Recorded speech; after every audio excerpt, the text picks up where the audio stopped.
Ain't no ass Steppin with Marcus J. Live from the dead, Legacy Internet Radio. Thank you to everybody that stayed with us, that's with us throughout the entirety of the show. Shout out to my man K-Dub. I saw what you sent me. You a funny dude, yo. I'm, you know, what you talking about? You know exactly what you sent me. I'm not gonna call you out unless you want to call you out, but I know what you sent me. Yeah. Oh yeah. Yeah. You a hilarious dude for real. Inside joke, this live radio, you listening to the flagship show of Legacy Internet Radio right now. Sometimes inside jokes get put out there in the public. We don't tell y'all what it is. Damn it, you just going to have to laugh with us, even if you don't know what you're laughing at. This is one of them moments. Thank you very much for listening to us, to the flagship show Legacy Internet Radio. You can hear us every single Monday night at 7 p.m. Eastern until we finish talking. Which tonight's probably going to be somewhere in the 9:30-ish range. We appreciate you guys for checking us out on the podcast. If you're listening to the podcast, you're listening to us on YouTube. We appreciate you for doing that. Shout out to those folks watching Good Times, because we watching Good Times in the studio right now. So, you know, shout out to y'all if you watching Good Times or Sanford and Son or the Jeffersons or whatever it is. We in here having a good old time. I got Tony and the teenager in the building. And, of course, I got my brother K-Dub right now with us on the live line. You feeling good, brother? You ready to rock and roll with one more segment, man? Oh, you talking to Doug? That would be you, my brother. Yeah. Oh, I'm sorry. I didn't even hear the question, my man. I apologize. Could you repeat that again? I said, you ready to rock and roll and continue on with the show, my brother? Let's do it. Let's do it, baby. Let's do it. All right. Ain't no ass Steppin with Marcus J. Live from the den. Legacy Internet Radio. All right. You know, every once in a while, we'll see a story. And a lot of these that I had set up, I had them set up as fair or foul. Fair or foul. Is this fair? Is this foul? You know, and, you know, I had them set up that way in social media. And so I guess I should introduce a couple of them the same way. I want you on this one first, Dub. This next one, is it fair or foul? I'm getting this one from our local NBC affiliate, NBC 12 on your side. And this one is about a brother in Danville, Virginia. He's a black delivery driver for Lowe's. He was told that he could not make a delivery because of his race. The home improvement chain has since responded, and now Lowe's store manager is out of a job. Marcus Bradley says, last Monday was an ordinary day. Then I got a phone call on the phone telling me to bring the delivery truck back, saying that I couldn't make the delivery. He said in a quote, he says what was told to him next shocked him. Quote, I asked him why I couldn't do it, and he said because you're black and they don't want you at the house. Bradley says he was told the customer specifically asked Lowe's not to send a black delivery person. Alex Brooks says he has worked with Bradley for nearly 11 years and they was with him in the truck when the call came in. Quote, to me, it just ain't right for business that we work at to go on with this woman's wishes. Brooks says that's exactly what happened, and that when the two returned to the store, Bradley was replaced by a white driver. At the home where the two delivery drivers tried to make the delivery, a woman responded to a reporter's question saying, quote, I got a right to have whatever I want and that's it. Bradley, the delivery driver, said, I thought that Lowe's would take up for me. Bradley says he was saddened by the way the situation was handled, but plans to continue working at Lowe's. I got to work. I'm going to keep going to work like I've always done. But I would think that Lowe's would take into consideration and think about what they're doing next time. On Wednesday afternoon, the local Lowe's store confirmed that the store manager involved in the incident had been replaced. In a statement, Lowe's corporate office said, quote, under no circumstances should a discriminatory delivery request be honored, as it is inconsistent with our diversity and our inclusion core values, and the request should have been refused. The investigation is concluded and the individuals involved are no longer with the company. Dub, I want you up first, man. I ain't even going to answer. I ain't even going to ask a question. I'm going to just let you talk. I would wonder what Lowe's would have did if that particular manager had, not went with the customer and just was like, no, we're not going to deliver to that. You know what I'm saying? I'm sure that she probably would have made a big stink and he would have probably been put in a position from Lowe's. I think dude might have been in a bad situation, but nonetheless, damn, damn, that's tough, man. You know what I'm saying? Because you know what, man. More so, I'm not even thinking about, that's wild or whatever like that. But yo, man, when somebody tell you they don't want you to do your job just because you're black, I don't care who it is. For a second, you're gonna be like, damn, that's foul, yo. That's foul as hell. I mean, I'm more concerned about that. I mean, granted, that brother's gonna continue to work there. He probably gonna continue to do his job or whatever like that. But when you get that blow, like, look, no, you can't come to the house because you black. I don't care what you say. This is how I feel, and this is how I'm gonna rub my joint. So don't step on my property, straight up. That's crazy, Tony. What you think when you hear that? I think that Lowe's ultimately handled it correctly by terminating the supervisor who did honor the customer's wishes. But then at the same token, you have to think about what would have happened had the gentleman gone to the customer's house against her wishes. Would he have been in any sort of danger or harm or anything like that? It's really ridiculous. Like, I don't know. People just never cease to amaze me. Teenager? Oh, I think it's hilarious because as long as she had an attitude like that, personally, if it was me, she wouldn't be getting her couch or lamp or whatever she ordered. Yeah, no doubt. Ain't no hashtag Mark. I can tell you from my personal experience that I have had in the full-time job. I remember getting a call to go to a resident, and based on the zip code, and we ain't supposed to do it, but we keep it real on this show. We know there's certain zip codes. When you see them, you know what neighborhood you're going to. You know what part of town you're going to. If you're a brother and you're going to Curry's Woods in Jersey City, you might not be tripping. But if you're a white boy going to Curry's Woods, you might not want to be going up in there. It's kind of one of them type of deals. So anyway, I was, tasked to go to Verona for those folks here in Richmond. You know what that means. And so I get there, and the first thing I see, and this is 10 years ago, the first thing I see is a big-ass Confederate flag on a flag in the middle of the yard. And that joint was high, and it was real big, and it was waving. And, I'm not tripping off of that because I don't live my life based in fear. But I wasn't happy about seeing it. Let me make that part clear as well. And so when I walk up in the house, the wife that I had actually gone to meet with, because she was, in fact, my client, she was cool. But it was her husband who wasn't so cool. You know what I mean? And so I understand. Yeah. so what's this?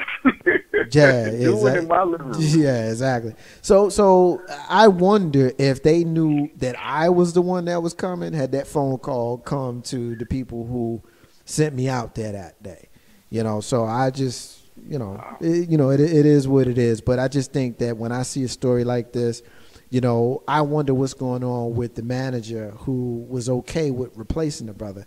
And I understand why he got fired. He got fired because of the PR that the company got. I wonder if he had been fired, if there was no, negative press that came out. If it had been just a situation where they just ate it and moved on, would he had lost his job behind it? But the fact that it got to corporate had to save face and they let him go.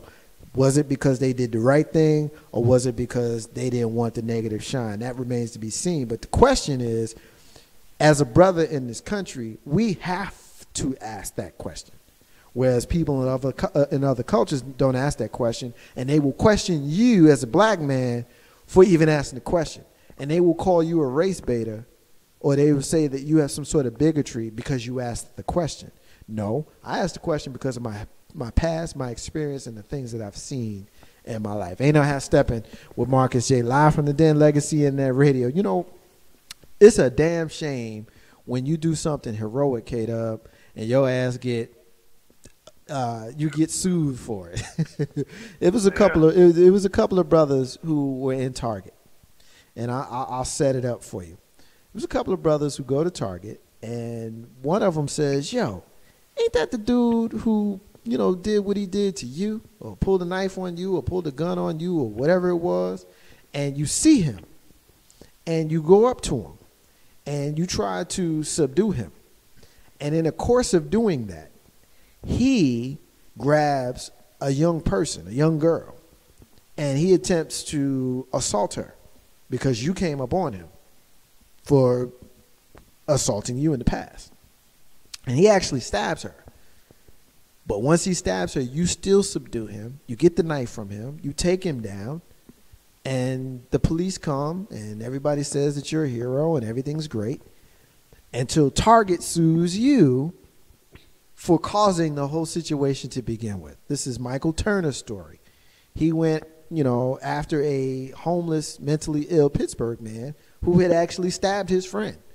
And as I mentioned, when him and his homies went and they saw this guy, they tried to come after him, and he grabbed a young girl and stabbed her to try to get away or whatever it was he was doing.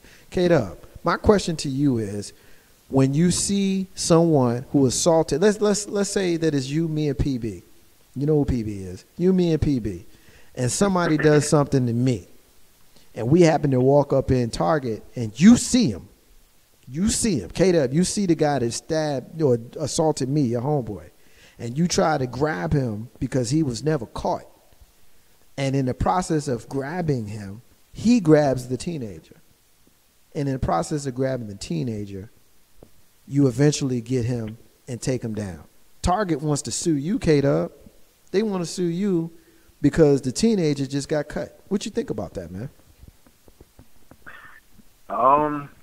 I think it's foul, but we've heard a lot of stories of how things just don't go a certain way, and you think that you're doing something right, which society wise you are doing something right or what have you, at least in my mind you are, but the corporation or whomever what have you want to either make an example. I don't even know what it is that Target can gain from this. Was it a Target employee that got stabbed? It was a Target employee, 16-year-old girl who basically was taken hostage in the process of the fellas trying to take him down because he had performed a prior crime. Oh man, wow, that's tough, dog. How do you even formulate in your mind? I don't know what it is that Target can gain from that. I don't know. That's wow. I don't know, man. That's foul, man. But it's foul, and it's foul. What's crazy about that? The young girl who was assaulted, her family is suing Target, saying we have sued Target because that's why the young girl's family is suing Target. We have sued Target because they failed to keep Allison safe. This is what Allison Meadows' family attorney has said.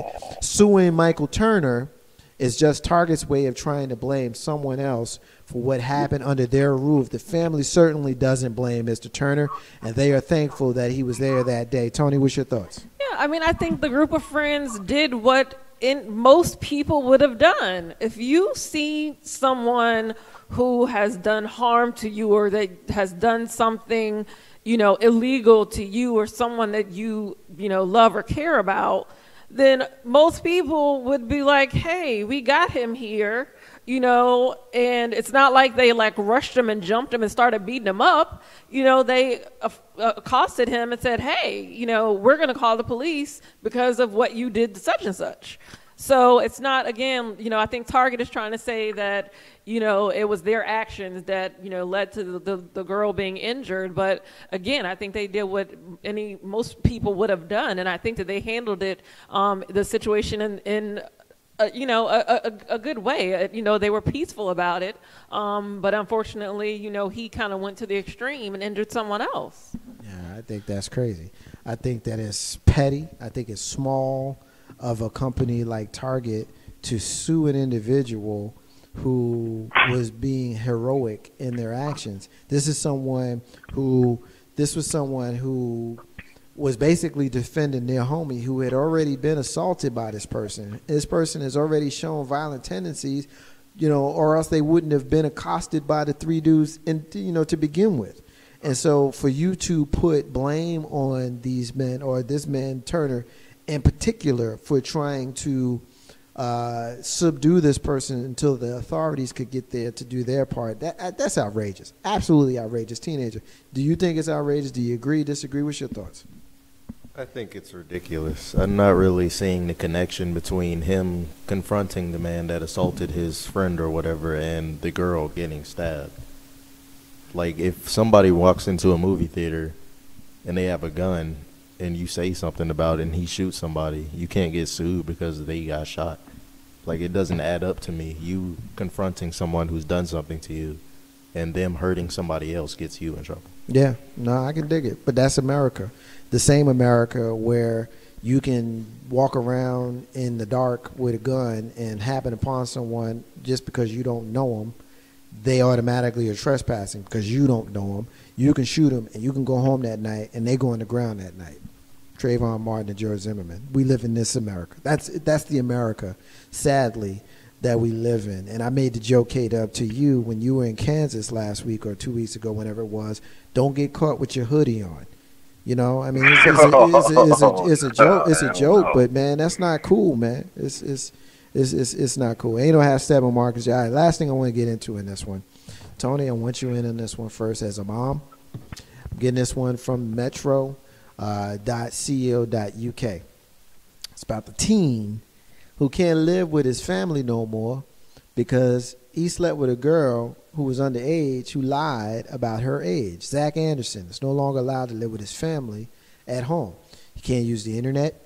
He can't take a walk in the park or go shopping. In his words, he's an outcast from society. Why? Because he had sex with a 14-year-old girl who claimed that she was 17. Now, Zach Anderson is a sex offender. He's a 19-year-old from Indiana. He met a girl via a dating app called Hot or Not, which she told him that she was over the legal age of consent. But Zach was arrested after the pair slept together. Then he was convicted. He now finds himself on the Elkhart County Sex Offender Register alongside child molesters and rapists. Even the girl's mother testified in court that she didn't want Zach labeled as a sex offender because he really is not. In a letter written by the girl to Zach's family, she said that she was sorry. I didn't tell you my age. I really didn't want you to hate me. End quote. Kills me every day knowing that going through hell and I'm not. I want to be in trouble and not you. But Judge Dennis Wiley was far from sympathetic sentencing Zach. He said, that seems to be part of our culture now. Meet, have sex, sayonara.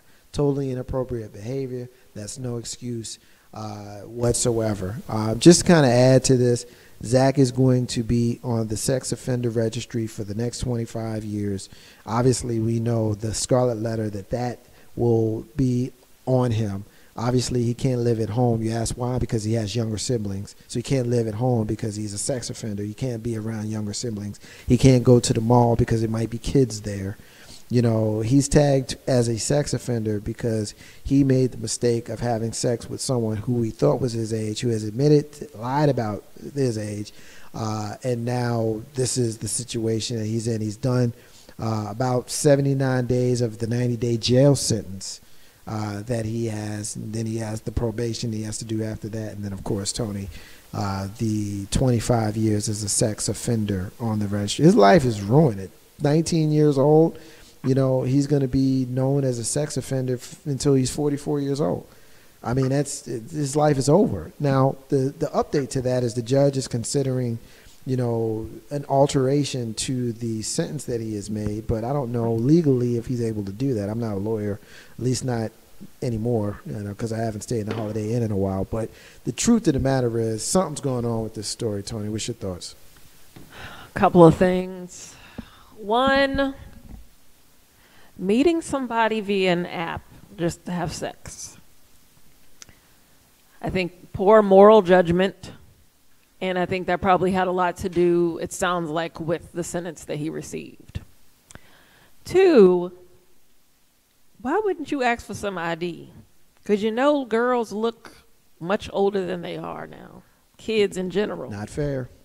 Not it's fair. not that it's not fair, but Not I'm fair. saying you're meeting somebody on an app. Do you really? I mean, Don't I you don't watch TV? I don't want to put nobody's business out there, but I don't think that's fair because When's the last time you asked somebody for some idea? Somebody asked you for some idea? Come on now. Oh, I Google you. I'm looking at you. I know what's going on with you before. Yeah, but that's 2015. But when you were 17 and 18 and 19, you know, in the 90s, like me, ain't nobody asked for no ID. But I wasn't meeting people in a club like, oh, let's go have sex. Yeah, but if you were tonight, okay, right now. right. I mean, I don't want to put anybody out there, but the truth of the matter is, I mean, it happens. Yes. I don't think that asking for ID is a fair place to go. It you is. Really think that's a fair place to go? Absolutely. It absolutely is. Of someone that you just met. Does he not watch TV? All those sting operations. Like, why wouldn't you think of that? It's an app. He's not, yeah, but he's 19, and she said that she was 17, and he went with it. Well, you see what that. I mean, poor he judgment. Made a bad choice. He made a bad choice. It got him in trouble. But I just don't think that is logical to think that you meet somebody and you got to card them. You know, I just don't think I don't think that's a fair assumption to have someone make. But you can have sex with him? Yeah. Yeah. Minimal. Show me your ID. What year? Cool. I just Let's go. I don't think that's a logical leap to I make. do. I feel like, to me, and that's like why I'm still amazed that so many people get caught in those sting operations when they have like a police officer or whomever pretending to be somebody on a website, and you meet with them and you get arrested. Like, how many times do you have to see that? But where that's different, on TV? but where it's different is those people are looking for people underage, so they're already wrong. But it doesn't matter. But you never know. That's the thing, is you never know. I got you, but he's on an adult website looking for an adult, and an adult approaches him. He approaches the adult. I don't think that it's a fair leap to assume that he should have carded him. Would it have been a good idea, an extra precaution? I guess so, maybe so. But to think that that was something that he should have been required to do when he's an adult on an adult website looking for another adult. But then she said she was 17. I mean, I guess in some if states, the age is the like age 16 of consent is or 16 something. or up in some Still, states. man, it's too close. That's too and close. He got fed time because I think he's from Indiana. She was from Michigan. They cross state lines. K-Dub, jump in here, man. You're listening. What's your thoughts?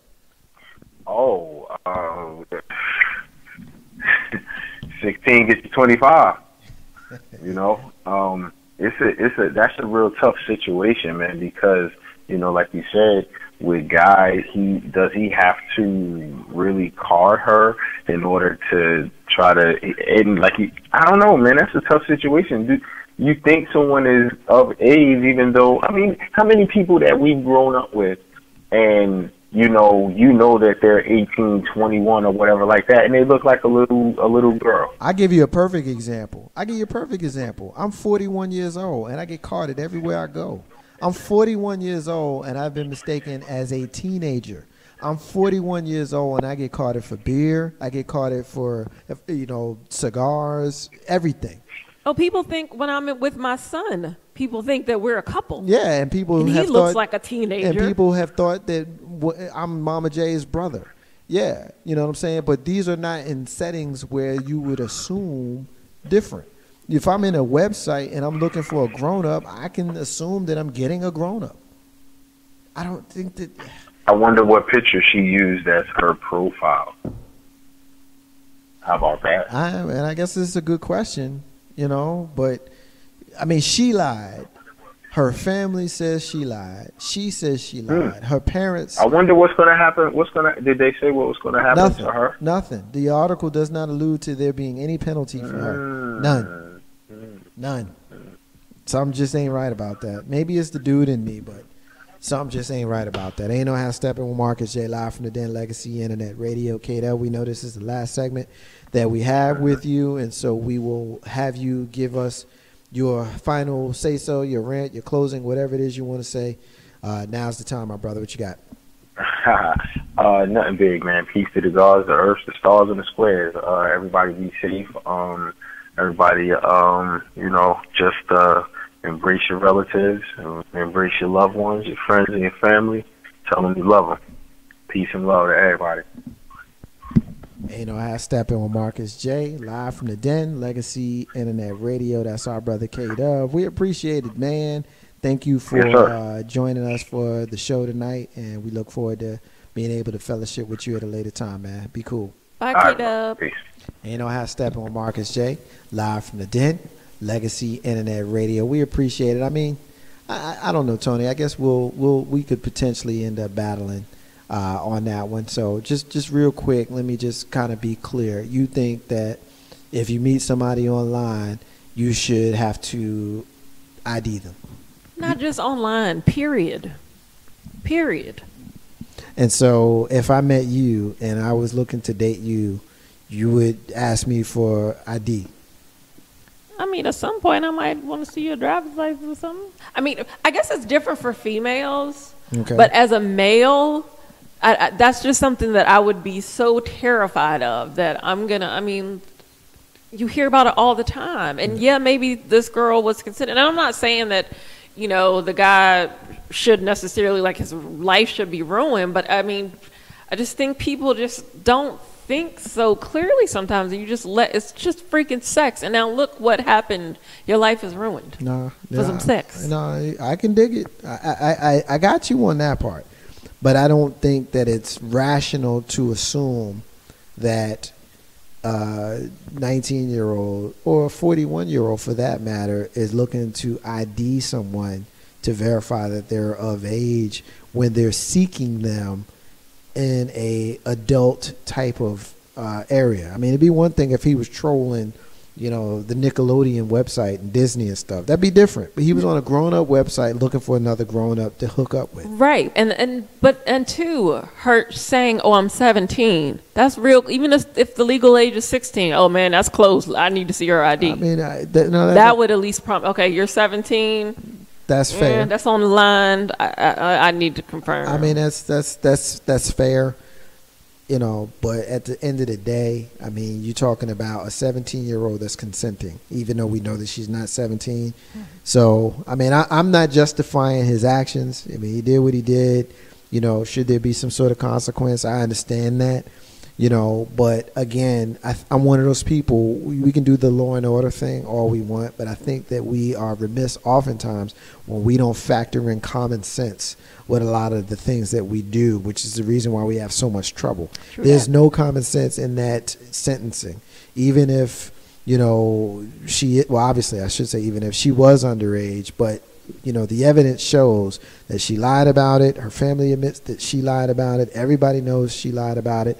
And if she lied and she looks how she looks, you're going to give this guy 90 days in jail, which is, okay, you gave him 90 days, but you're going to give him 25 years as a sex offender? It's not right. No, I mean, that's not right. And I don't necessarily agree with that part of it. No, especially when everybody, like you said, her parents are like, no, it's not her fault. Yeah, she lied. No, I don't necessarily agree with that part of it, but people just need to be more aware and think about their actions.